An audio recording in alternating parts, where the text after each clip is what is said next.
Genesis chapter 17. Abram prostrated himself. God spoke to him. My covenant with you is this: you are to become the father of many hosts of nations. No longer shall you be called Abram, your name shall be Abraham, for I am making father of a host of nations, and I will render you exceedingly fertile, and I will make nations of you. You wonder how some of these celebrities get their names?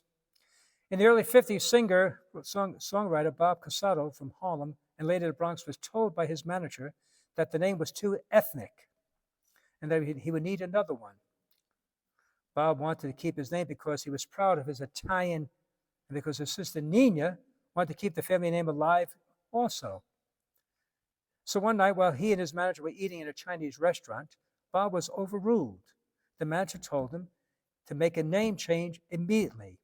He had to change his last name, Cosato. So Bob looked at the window and saw the sign, Mandarin Chinese food in neon. The only problem was that the first two letters of Mandarin were blown out. So all Bob could read was Darren. Darren Chinese food. And just like that, the legendary singer we know as Bobby Darin was born. By the way, all his life, his sister Nina was close to him. He adored her. They saw, and she him. Then one day he found out the truth. Nina actually was his mother. But that's another story right there. But yeah, we got his name, Bobby Darin. I never knew that he was Italian. He was a Chinese restaurant with the lights, the sign blown out. Abraham has a name change too. Often when God works with people, there's often a change of name. Saul to Paul, right? Peter, but he became Peter, yeah. Changed his name as well, and now Abram to Abraham. So if you were to change your name, what name would you choose that sort of identifies you, describes you?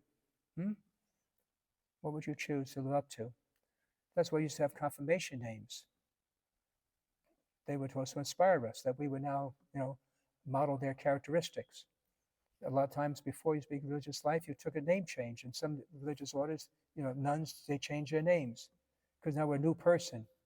So you don't have to change your name to be a new person. The change really, most importantly, is what takes place inside of you, and it's exhibited by your conduct. Lord, change me. Don't change my outside, but change my heart. God bless you.